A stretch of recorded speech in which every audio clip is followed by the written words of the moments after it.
Today's episode of the Ramp It Up podcast contains explicit language and may not be suitable for all audiences. Listener's discretion is advised.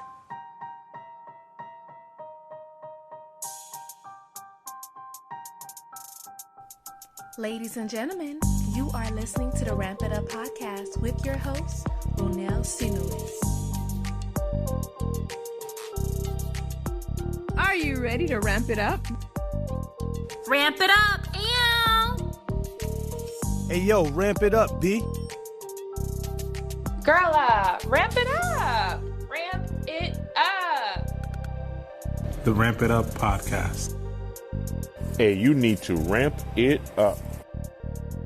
Ramp it up. And we are back with another episode of the Ramp It Up podcast. I'm your host and your favorite Zoe on Wheels, Ronell. Thank you all for joining me for this week's episode. We are in the month of April. Hopefully everyone's March and beginning of April has been great.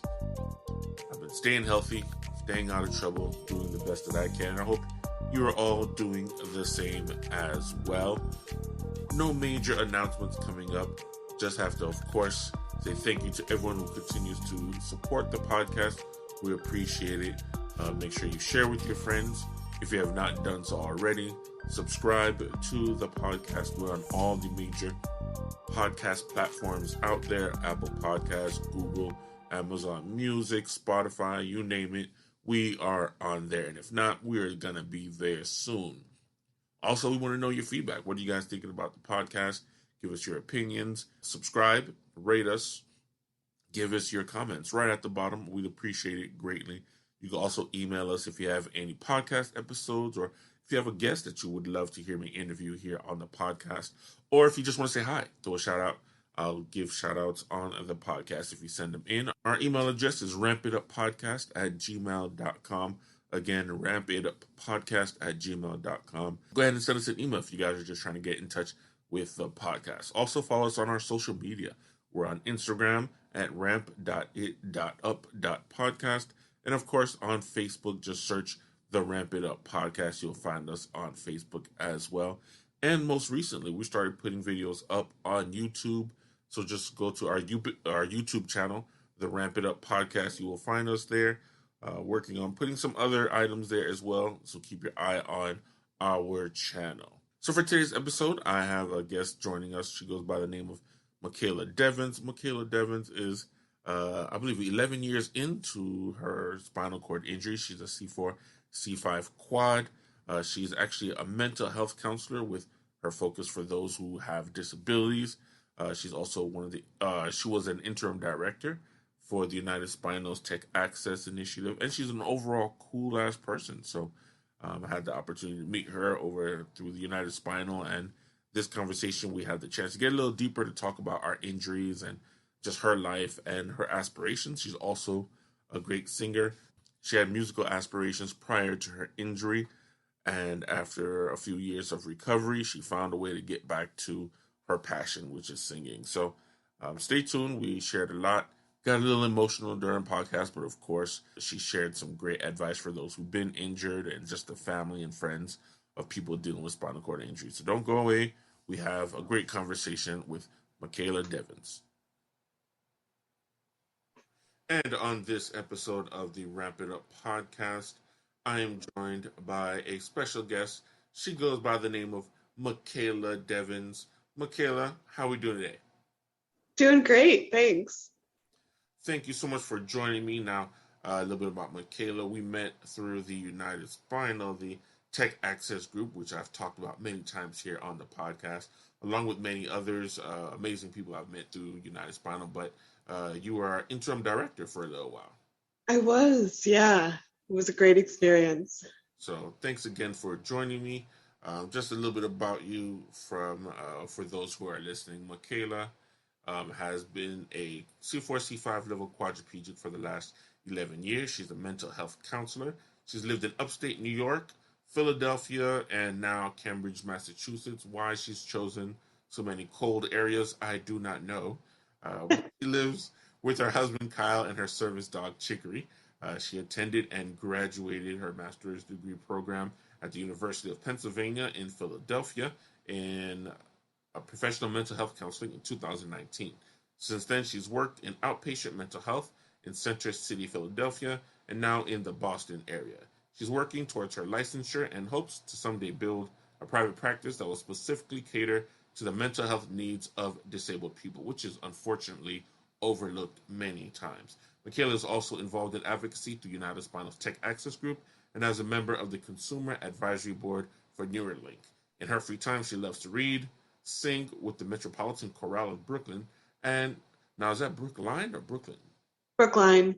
Ah, very different. Brookline, and explore new places to travel. So I'm probably have you sing a note or two. I can't. I just sound good talking, but nah. Thank you again for joining us, Michaela. Yeah, thank you so much for having me. That was a lot. You are busy. How do you have time for it all? I don't. Okay, well there we go. Yeah, there's no secret, folks. It's just cramming in as much as I can and trying not to collapse. Yeah, that's Well, the I guess secret. that is the secret then. Yeah. Put all of it in. Don't collapse. Take a break every now and then and cram some more. Yes, and as we were talking about before we started recording here, I've dubbed this the year of listening to my body, and so I am starting to kind of like back off things here and there, or like set some more boundaries around my time, which I'm not mad about it. It feels really good to do that. Yeah. I have to say, especially like when I first got injured, I think I just ran headlong. I was like, look, therapy all day long, whatever we Mhm. can do, exercise. I was trying to get back on the radio immediately and wasn't really listening to my body. And then I was on bed rest for like 6 months. So that was a big setback. And I guess some of us get so super productive or just get busy or caught up that we don't listen to our bodies telling us, hey, slow down a little bit. And that I think is across the board, whether you're injured or not, or have a disability or not. Sometimes we get so caught up in the rat race that we forget to take time. Yeah, something I've heard a lot over the years is that if you don't decide to rest when your body is telling you to, your body will decide for you. Oh yeah. And that, boy, is that true. Ooh, and it's never as nice a rest as you would think. No, it's really Down, not. it's not great. Yeah. It's yeah. It's the kind of rest where you're like, dear God, help me. Yes. Which ironically in itself is not very restful, but No, it's not. all right. So as I'm trying to get to know you a bit more, but you're a power wheelchair user like myself, quad C4 C5 level. But tell me who Michaela is. Ooh, yeah, it's a I know, complicated yes, question. loaded. Yeah, I know. There's a lot of Uh, layers. Michaela is an enigma. Michaela is a work in progress.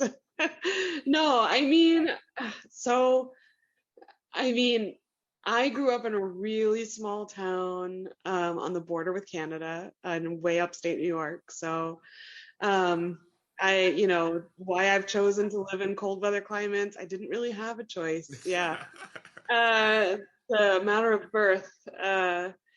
And I just grew up in a very small town, but for from my earliest memories, I always wanted to be singing and playing piano and creating music. Started playing piano when I was 5. I started singing even before that.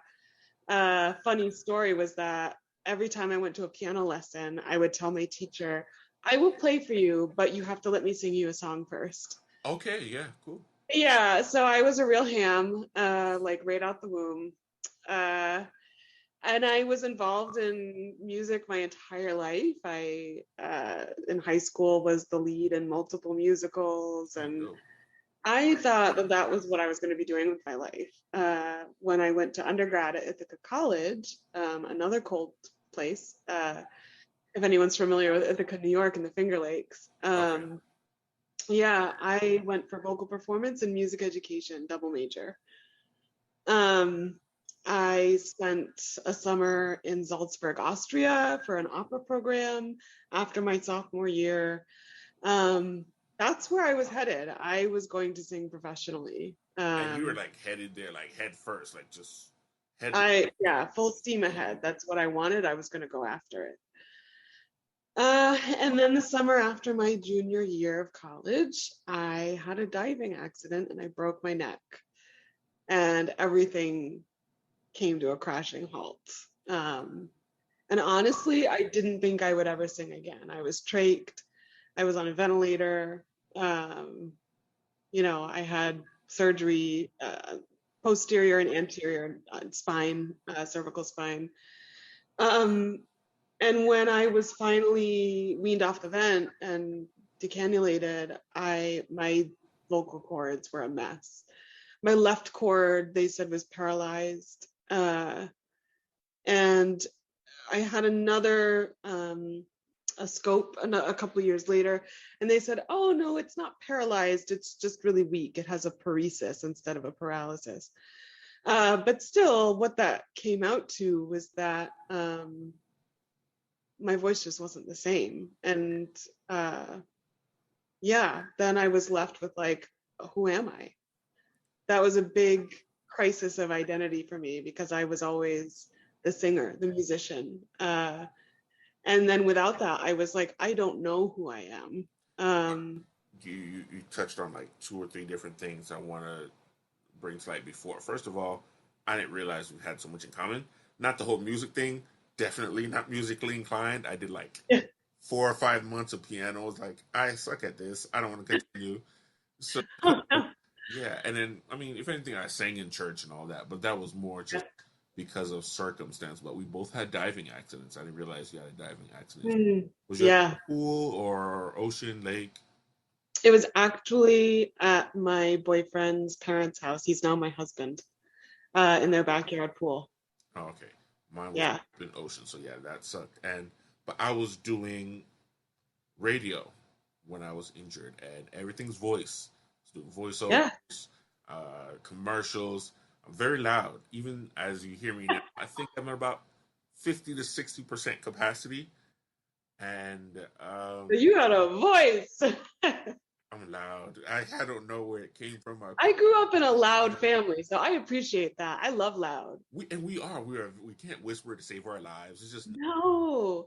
People are always yelling across the house, like there was no volume control in my home growing up.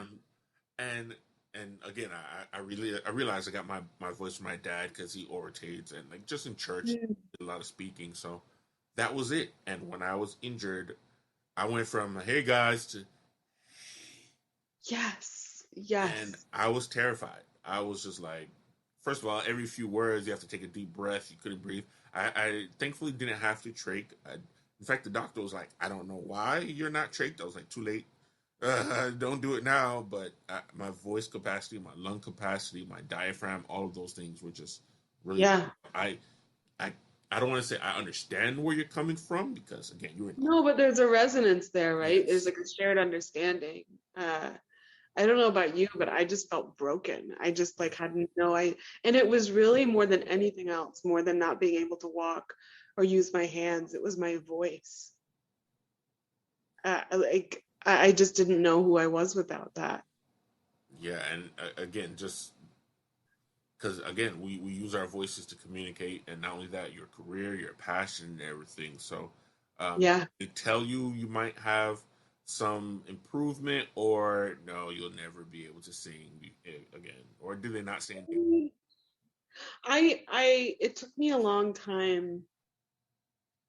So in the early years after the injury, I was of the mind that like, this is over. This is it. I'm never going to be able to sing again. And even if I could, I don't want it, because it's not the way that it was.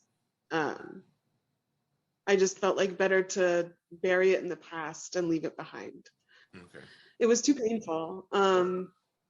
It was incredibly emotionally painful, to the point where like, even if I caught myself singing to the like with the radio in the car, I would just burst into tears. Sorry. There was a real grieving process around it. And then after I got married, so my injury was in 2010, and this was in like 2015, midway through 2015. There was a local gospel choir through the university in Plattsburgh, which is where I was living with Kyle. And I thought, you know what, I really, really, really miss it. And maybe I could just like join and blend into the background and just surround myself with it again, just be part of it in some way. And I remember that I auditioned, and Dr.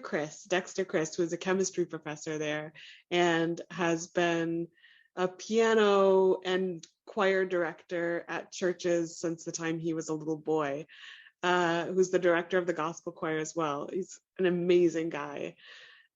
He said to me, "We got to get you up in front of people." And I was like, "Oh, no, that's not why I'm doing this. Like, I don't think so."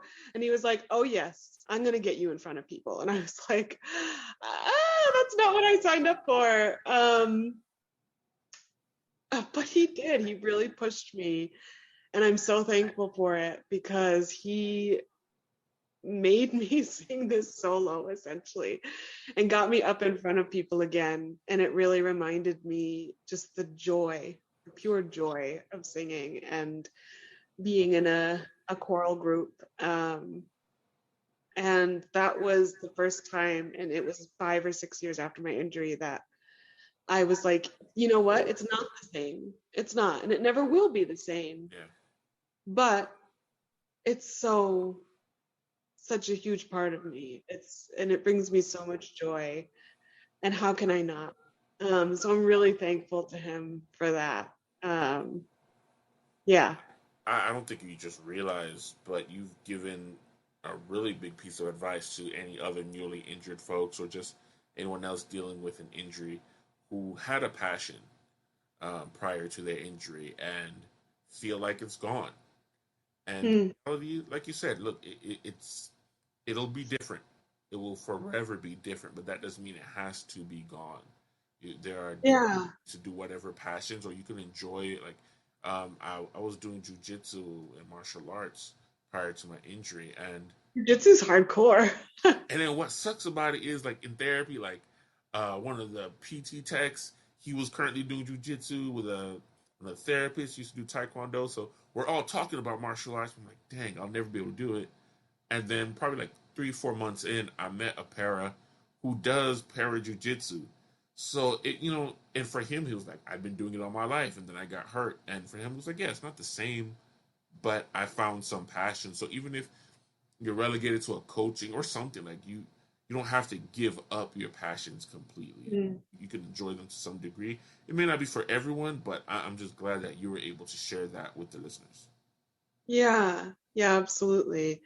And it came in its own time, right? Like, I wasn't ready for it in the first 5 years after my injury.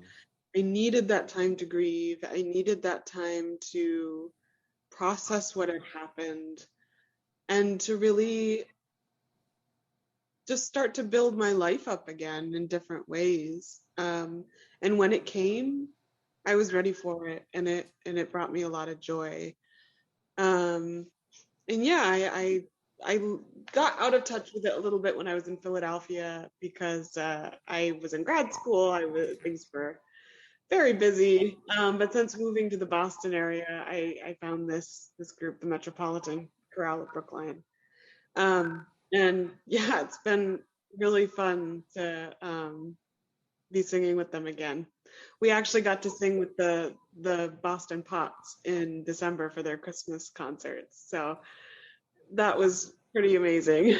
So officially my first celebrity on the podcast. All right, good stuff. You mentioned Kyle, and you talked a bit about having like a nice, loud family. Can you tell me a bit about your support system in the early years or immediately after injury through those first few years?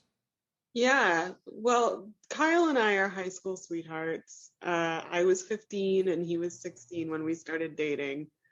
So literal babies. And we both ended up going to the same college, Ithaca College, which at the time, I mean, it's funny, we did not choose to go to the same school on purpose. It really just happened that way.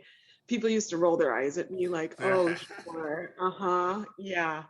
Like, no, I'm serious. But I think, whether you believe in God or a higher power or some kind of guiding force in the universe, like I really do believe that that was for a purpose. Because like he has been my rock throughout all of this. When the injury happened, I was so drugged up. Honestly, I don't remember the first few weeks. I barely remember being air vac'd from Burlington, Vermont to Atlanta, Georgia, where I did most of my rehab initially after my injury. I barely remember any of that, but I do remember waking up at one point and asking my mom, who was in the room with me, "Where's Kyle? Where's Kyle been?"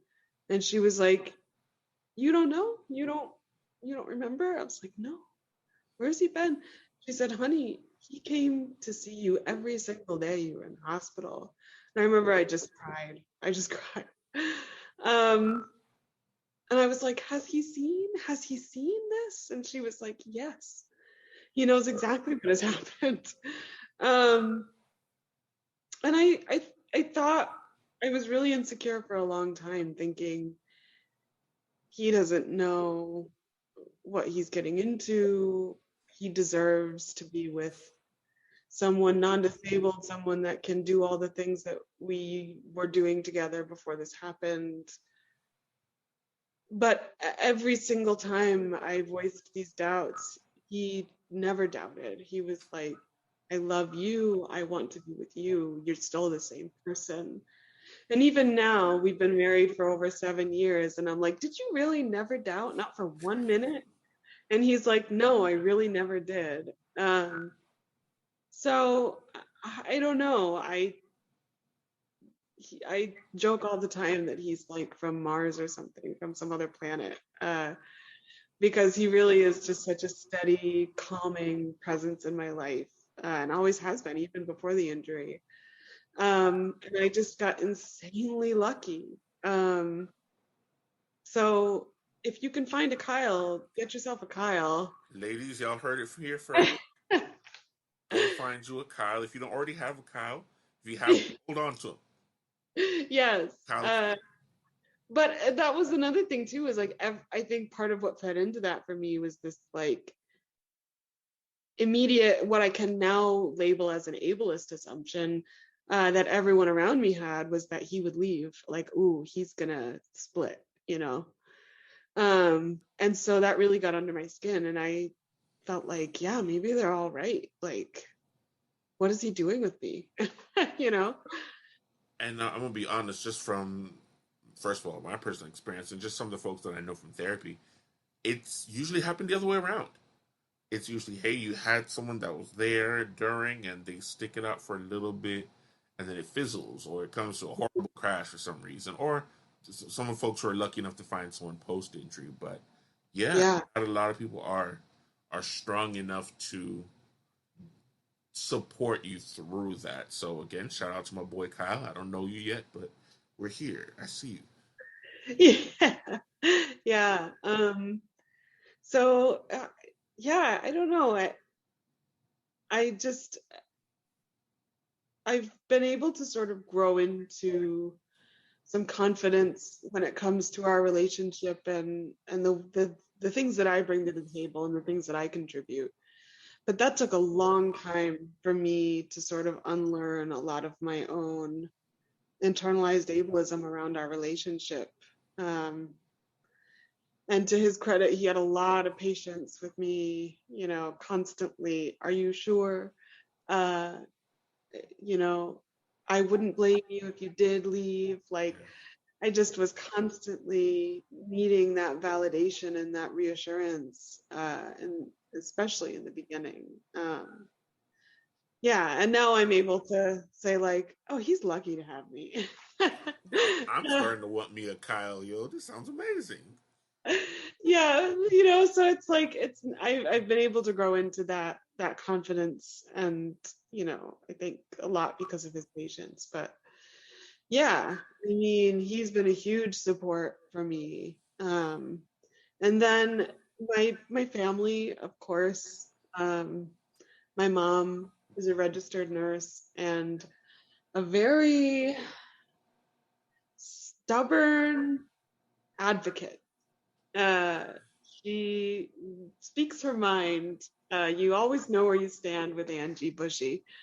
Um, and she really went to bat for me from that very first moment. Uh, you know, I have this story that I've told, which is that I remember when I was in the ambulance, they had finally gotten me out of the pool and onto a stretcher and into the ambulance. And my parents live 10 minutes from Kyle's parents' house. So by the time I was in the ambulance, my mom had arrived. And I heard her voice, and she said, Michaela Rose, what do you think you're doing? And it was like, I like, it was the first time from the moment of my injury that I felt like, I'm going to be okay. My mom's here. I'm going to be okay. Yeah, it's still like, it still is emotional to think about. She must have been terrified in that moment. She knew exactly what a broken neck meant. And she set that all aside, you know, to be that strength and that rock for me. So, yeah, my family and my mom, particularly, in a huge way. Making me get all misty-eyed over here too, yo. I know. I know what the hell's going on in my eyes right now. I know. And it's so, again, just to resonate with you, you're making me think of my mother. So when I got hurt, I was in Haiti, so none of my family. Well, I had like two uncles that were there, so I can't say none of my family, but my immediate family members weren't here. And when I got back, now for those, I've said it before here in the podcast, but my mother had early on stage Alzheimer's, so by 2016 she was pretty far progressed to the point where she wasn't really vocal at that point anymore. We weren't really sure she was recognizing us, but I remember I was leaving the home and I was like, all right, mom, usual, say bye to my parents. I'm gonna be gone for a couple of days. I'll come back and I'll see you guys. That turned into a month. And wow. My father tells me the story that while I was in the hospital, probably like a week or two in, I don't know if she had a lucid moment or what, but she looked him right in the eye, was like, where is Woodnett? And he was like, he told me, he's telling me the story. He was like, he was shocked. And just like, he's in the hospital. He kind of explained it to her a little bit. And he said her face got like really sad and upset looking, and it stopped. So now they're telling me the story in the hospital. I'm bawling like a big old baby. And then I come home, and after inpatient, I'm finally home here for a couple weeks, and out of the blue, just one day during the day, my mom calls my name out. Mind you, I didn't really believe my dad's story in the beginning, but I'm here home just doing my thing, and I hear my mom calling my name. Oh, I cried like a big old baby.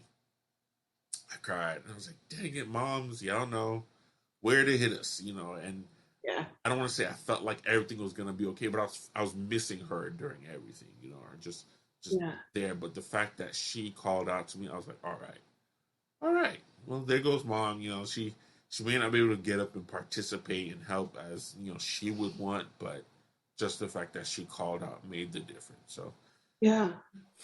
both of us gonna be teary-eyed at the end of this episode. Oh, I know. Isn't that such an amazing commonality in humans, right? That like when we get sick, when we get hurt, like the first thing we want is our mom. Right? Like,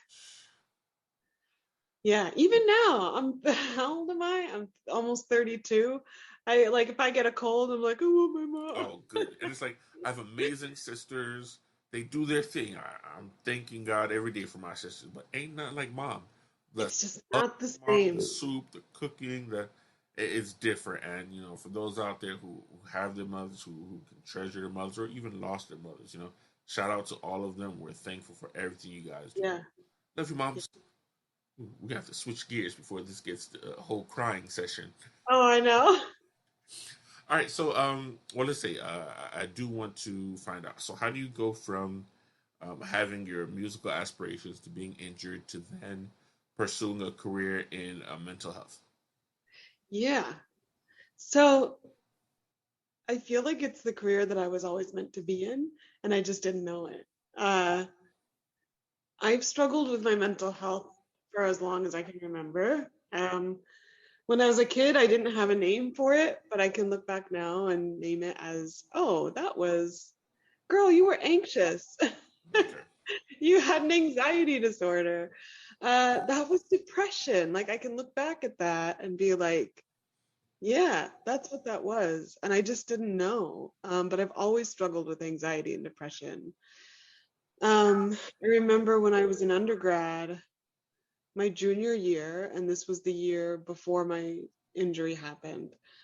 Um, it was a really tough year of school. Like the coursework was difficult. I was stressed. I was overwhelmed.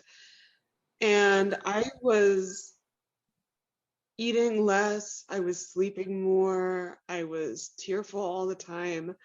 And I thought that I was just lazy, unmotivated. And I look back, I'm like, oh, that was a full-blown depressive episode. Yeah. And I just didn't know. And a part of that is that, you know, there's long been a stigma around mental health and mental illness. And if you're not taught about it, you know, if you don't have that knowledge growing up, like how, of course, you don't know how to identify that that's what's happening.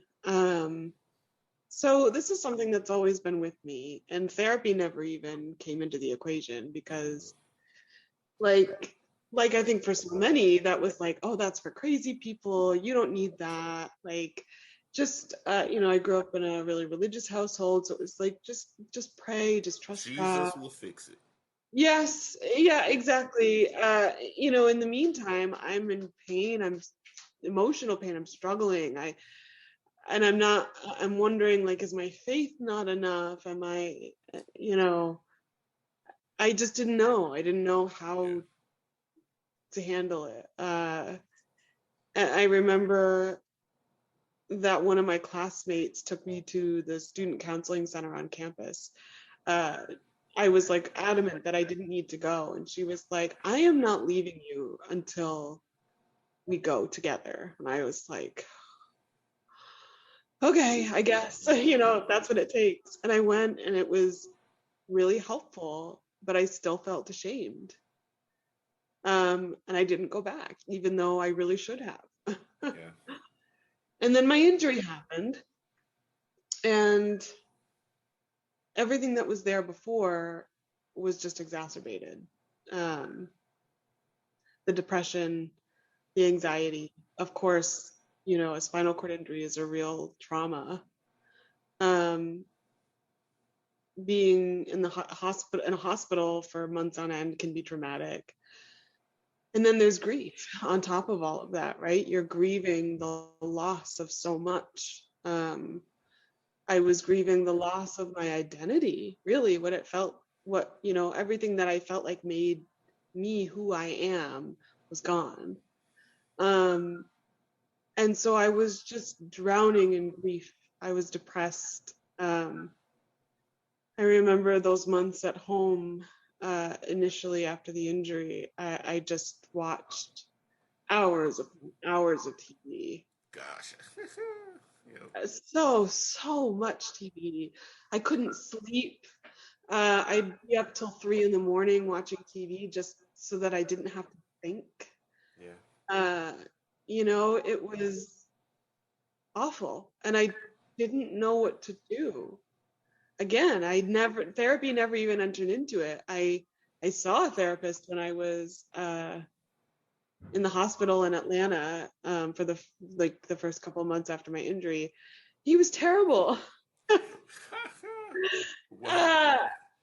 We would just watch YouTube videos together, and I was like, "Is this therapy, really?" Oh, wow, Like, really? yeah. I remember, or it was either that, or I would just cry and cry and cry, and like with no idea how to regulate those emotions or to process what I was going through.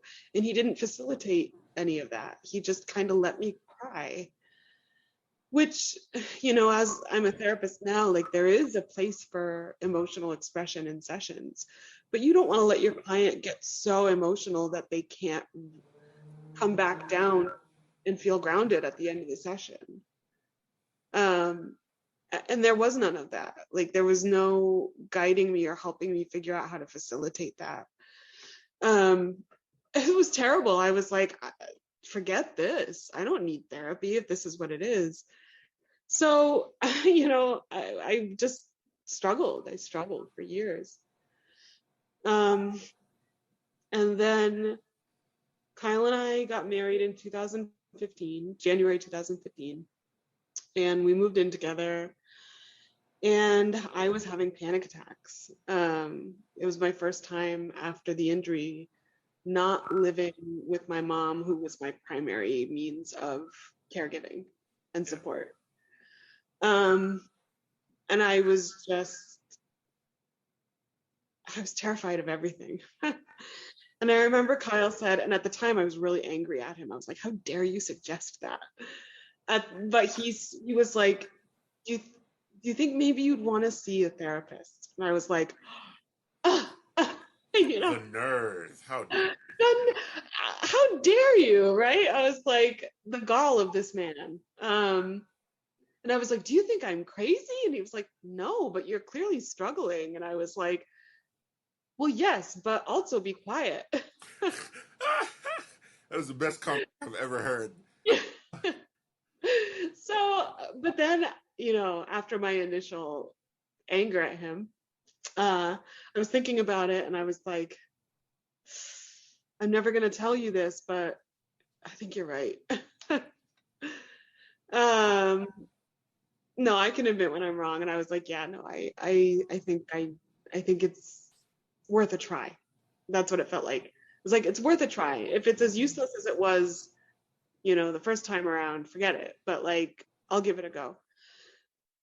So I made an appointment. That first session, I remember I was like, oh, this is what therapy is supposed to be like. Okay. And that was the beginning of my journey with it. It concurrently, as that was going on, I finished my bachelor's degree in music education. I dropped the vocal performance, but I finished my bachelor's in music ed. And then I thought, well, what's something else that I can do that would use a similar skill set, but not necessarily have to do with music? So I did literacy education, and I was tutoring, and I was, substitute teaching. And through that work, I was beginning to realize that most of what I wanted to focus on with kids was not reading skills or writing skills. It was their social and emotional needs, all of those underlying needs that make learning possible. Because it's really difficult to focus on learning if you're anxious or if you're angry, and that's leading you to have disruptive behaviors in the classroom, right? So I was wanting to focus on all my time with them on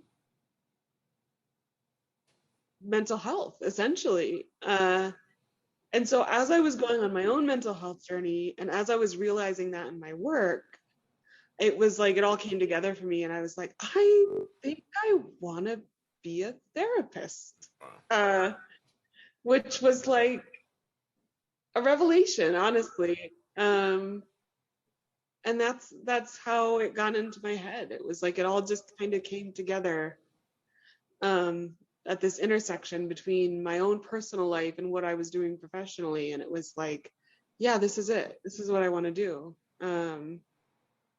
Yeah. That's amazing, because first of all, that's very fortunate, because many others are still kind of searching, and it's that you had that aha moment. How it came about sucks, but it is amazing, because just what you were saying as far as the underlying issues where it comes to education, like there's so many factors to why a child may be quote unquote misbehaving, or not learning at their pace, but we're not.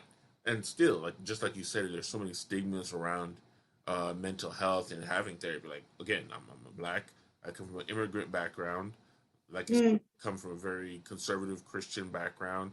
Mm-hmm. Guy, like just the simple fact of me admitting, yo, there's something wrong and I need help is in itself a breakthrough. You know what I mean? So Yeah. I was going through and still going through my own journey. It was a lot, and like you said, I had a therapist in inpatient, Dr. Mario. I had him on a podcast. He's great, but I don't think I was at the place where I was ready to talk to him because I don't think we talked about anything real in depth. Like we probably one or two conversations I can think of that actually stuck with me during that inpatient to the point where probably like a year or so later I sought him out. I was like, okay, I think we need to talk about some stuff because by then I had had probably 2 or 3 panic attacks, Mm. and I'd often, I don't want to say made fun of, but I never gave anxiety or depression or panic attacks any real credit until you have your first one, and all of a sudden you're not breathing, you're freaking You're out. like, am I dying? What is I was like, happening? this is it. I can't forget it happened. I was with an aide. I had really bad sacral wounds that first year, so I was Mm-hmm. having debridement, and I can't tell you what happened. I remember my aide was helping me have cereal breakfast that morning. Next thing you know, I couldn't breathe, crying, and she was just like, "It's just cereal, bro. Like, what's going on?" And thank God she was a really nice lady, and she sat there with me, and I was just like, "What was that? Like, was I dying? Like, did the cereal almost kill me?" And until I had like 2 or 3 more, and I was just like trying to verbalize each one of my sisters, and she's like, "Yo, you're having a bit of an anxiety panic attack," and thankfully it wasn't to the point where I needed medication or anything, just learning how to cope and deal. But Yeah.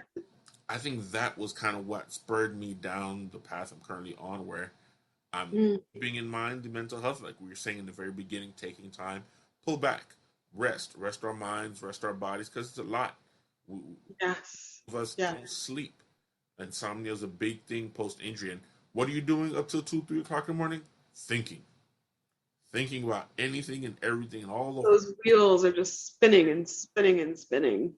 So, for Yeah. those who are listening, if you are teetering on the idea of therapy, like Michaela said, if someone suggests it, it's not because you're crazy, not because something is wrong with you and you're gonna lock you up in what is it, a padded room with straight jacket. No, we all need someone to talk to sometimes. Sometimes it's just getting it out or hearing it out loud. Like for me, I think saying some of the things out loud that I was thinking about really helped me validate them and start to work through them.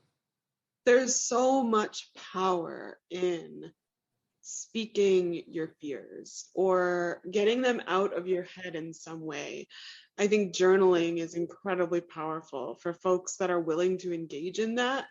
It's a way of processing what's going on in your head and having it reflected back at you.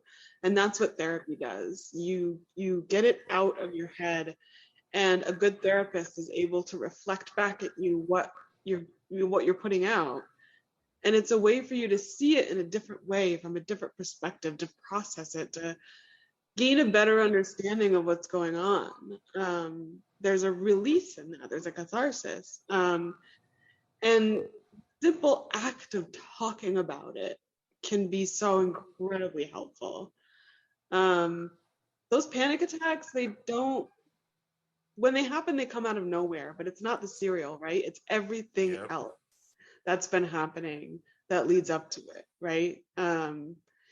And that was it for me too. And in that time, those first couple months of marriage, I just felt like really scared. Like, I don't want to mess this up. How do I figure out how to do this? Kyle was in med school and we were going to have to move for his residency. And I was like, how am I supposed to move away from my support system and live this life? Like, I was terrified. I was consumed with fear.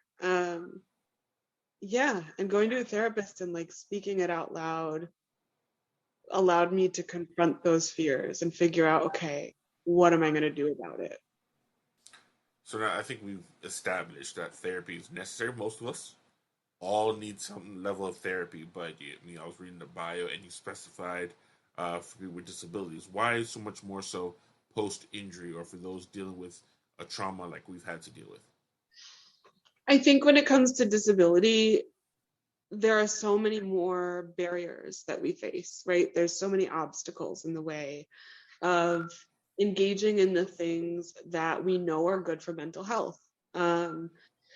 Being social, being surrounded by community, right? People get really isolated after experiencing chronic illness or disability. Being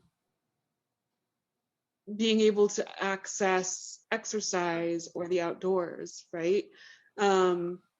If you are newly injured or newly disabled and you don't have a way, if you don't know how to travel, if you don't know how to engage in adaptive sports, or if you are anxious about going outside because people stare at you now, right? Like there are so many barriers that get in the way of that. For me, music, singing, and playing piano was a huge part of my mental health.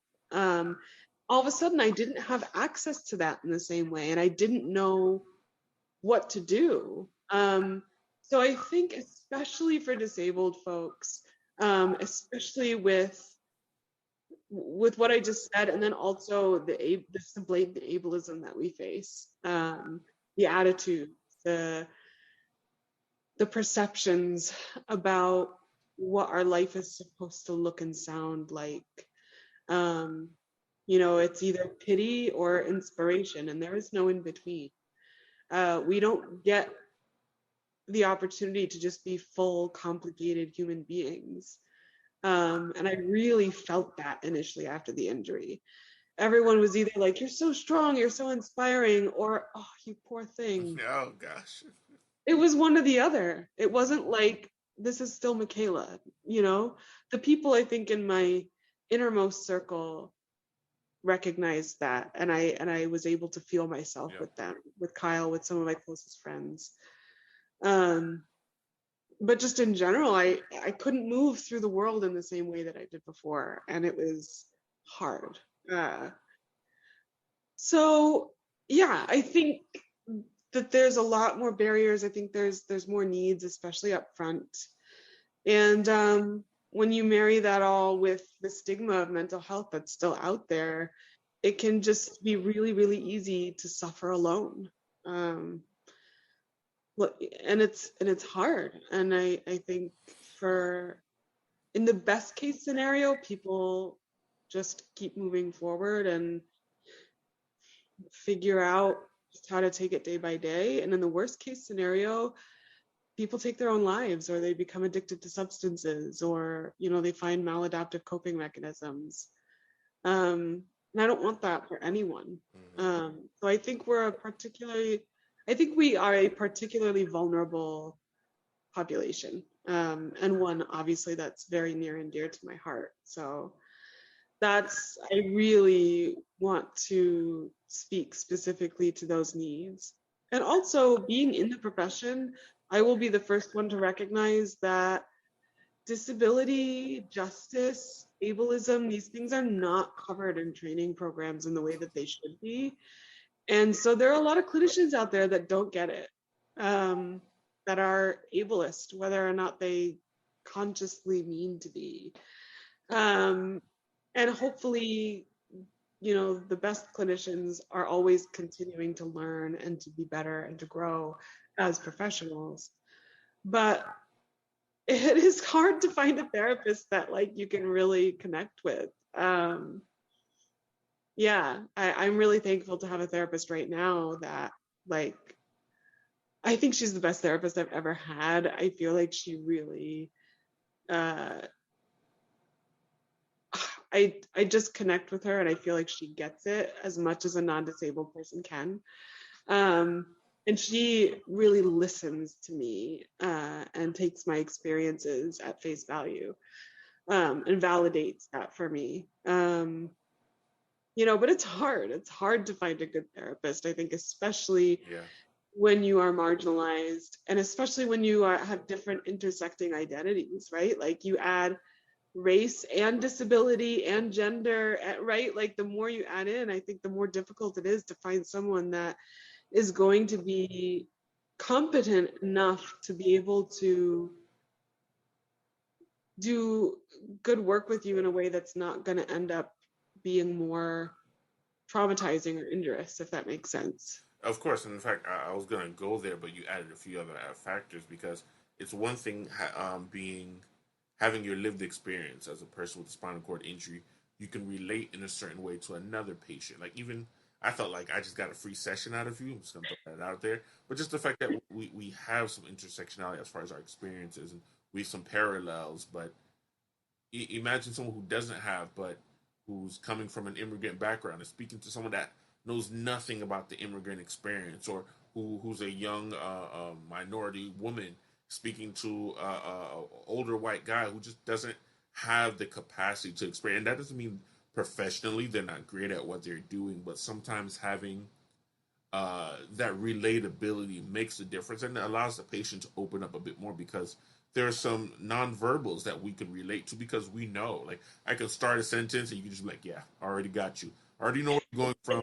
That was me in the third year. I got you. And and that opens up a certain level of comfort. Like even like I have a therapist now. I speak to him every 2 weeks, and I think he's Cuban.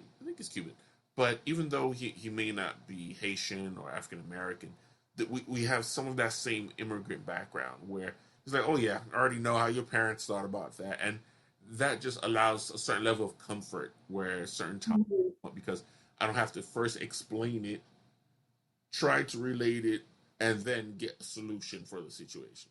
Right. It lessens the number of steps in between, right? I have found that too. I mean, I remember after I graduated, I was so scared that I wasn't going to get a job. This was pre-pandemic, and every interview I went into, I felt like I could like sense the shift. Like Oh yeah. I got the interview. They loved my resume. They, everything looked great. And then here I roll up in this big, huge power chair, very clearly very disabled. And it was like, they gave me lip service. They went through with the interview, but then I never heard back. That happens so much. And I was like, wow, maybe I'm just not good at this, or maybe I'm, like it really, my confidence took a huge hit. I was like, oh my God, like maybe I'm not meant to do this. And then I remember in the first few months of the job that I did end up getting, a lot of my clients immediately upon meeting me were like, you get it. So my disability became a huge way to build rapport with people, honestly, to build immediate trust that like, this isn't someone that's just going to sit here and like tell me, do yoga, exercise more. Like, like this person has been through some, can I curse on your podcast? Shoot one in. We're all right.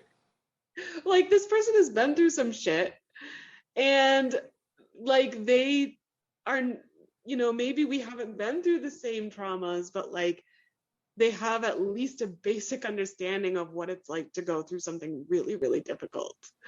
Oh, I'm glad you said that because even again before we started the podcast, we were talking about sometimes being intimidated by the multiple degreed individuals with all these credentials on the wall, but when sometimes it's that lived experience which weighs heavier because a patient might not care about your 13 degrees, but the fact that you understand where they're coming from a first person perspective makes that difference. So that's 100%. Yes.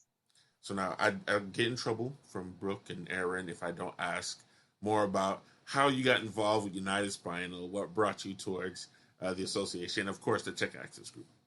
Yeah, well, I joined United Spinal when I moved to Boston, and I should have joined a lot earlier, but that journey with like really embracing the rest of the disability community and like fully seeing my place in it. Like it took me a while.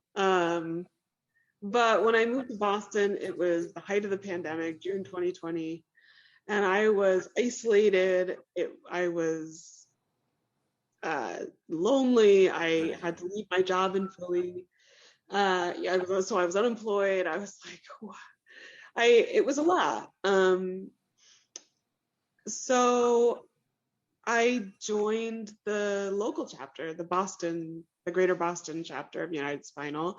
Started going to one of their many online support groups and felt like I had immediate community, which was fantastic. And I don't remember exactly how I met Brooke, except that how did I meet Brooke?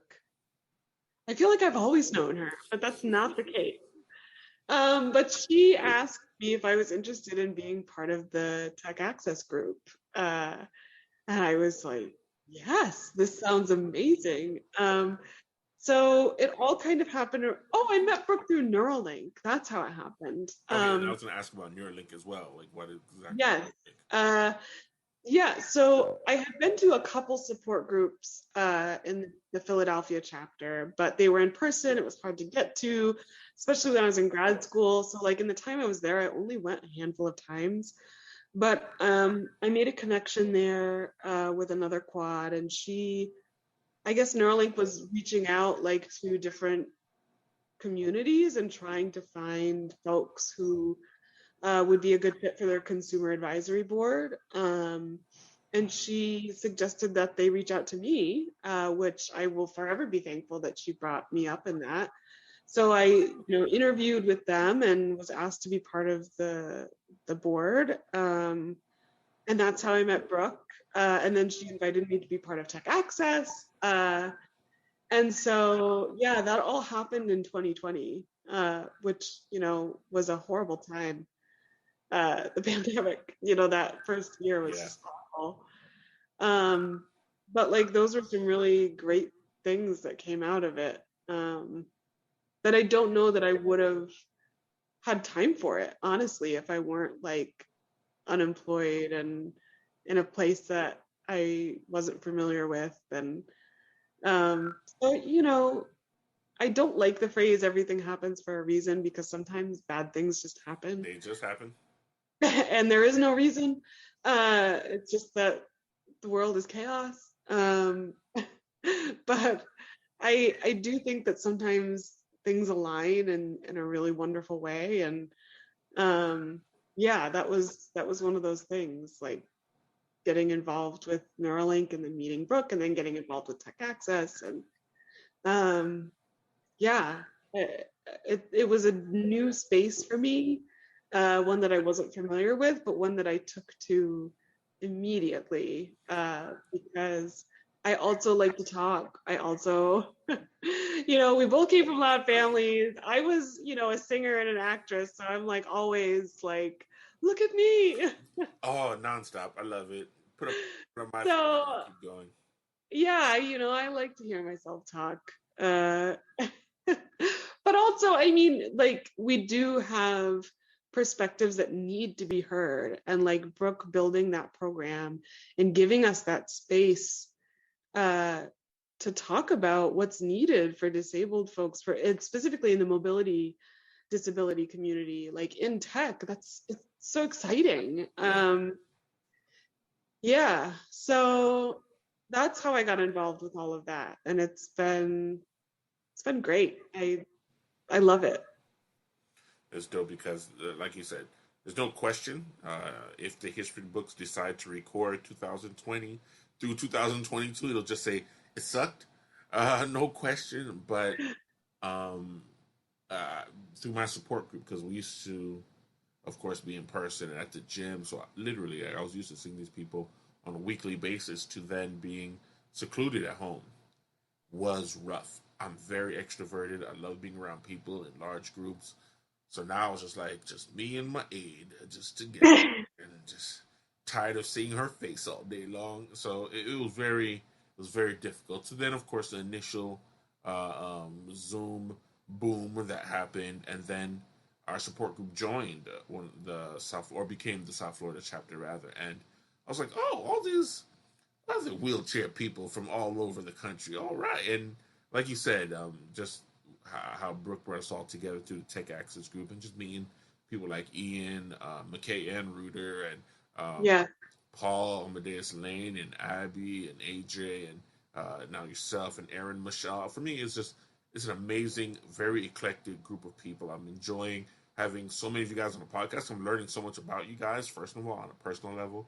And just many of you guys have been injured longer than I, so it's just great getting that perspective and just the insight from everyone. So it's if we can get anything remotely positive out of these past 2 years, I would have to say connecting with everyone has been great. And not only that, but just learning my place in advocacy and what we can do to have our amazingly beautiful voices heard in on such a great platform. And not only that, but just for a good mission, because there are people who won't be able to connect or who can't hear, who can't be heard or advocate for themselves. And if we can do something even remotely good for them, for me, I'll be happy.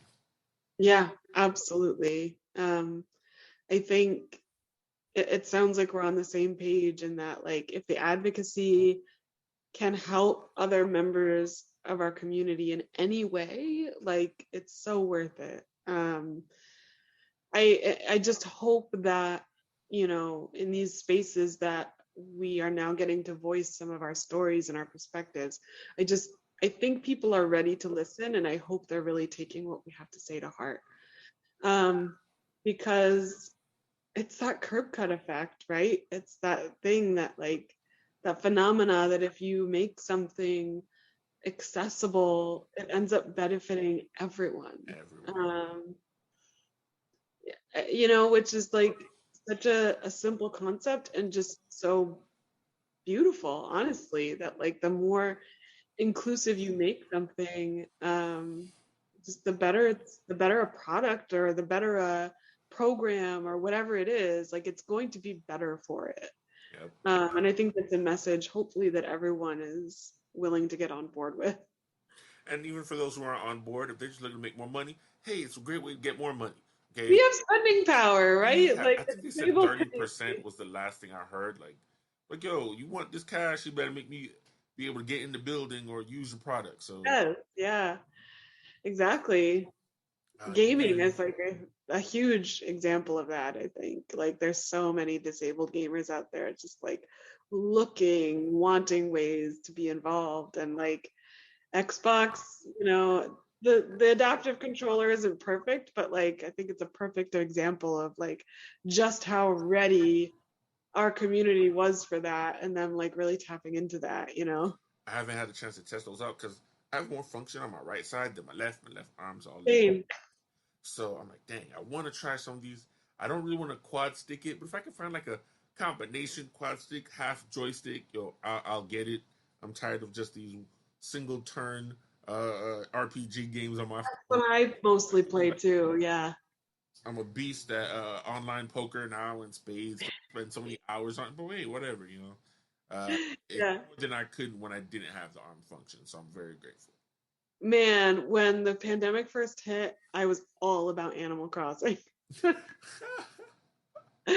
You do not need to press a lot of buttons at once to be very effective at Animal Crossing. And so that was my jam. But I also am weaker on the left side. So, like, when it comes to, like, pressing multiple buttons at once, like, it's so hard.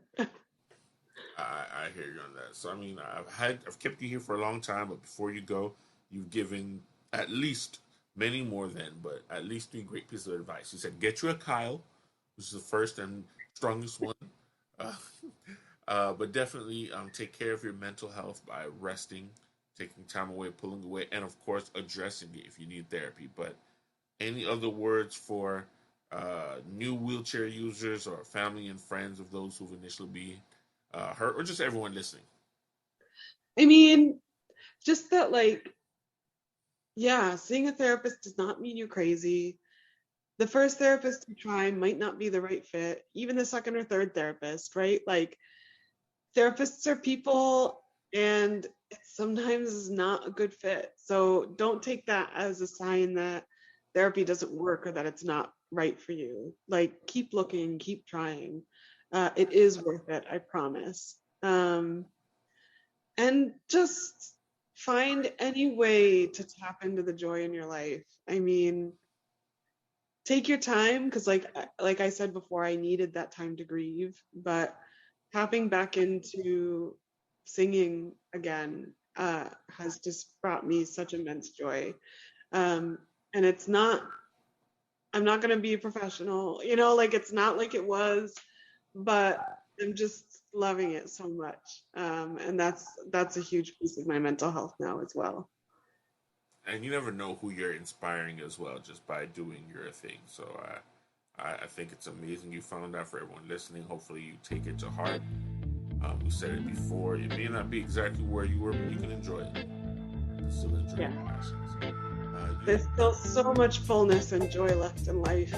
You do not have to have functioning legs to have a wonderful life. So you have unwittingly volunteered to be my guest on another episode. Anytime we talk about mental health, just know I'm coming towards you.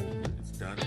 Yes, please. Anytime we just want to have great conversations, because we're fun and you talk as much as I do. Yeah, I love that. Michaela, thanks so much for spending this time with us. And until the next episode, you have a great one. You too. Thank you so much, Ronell.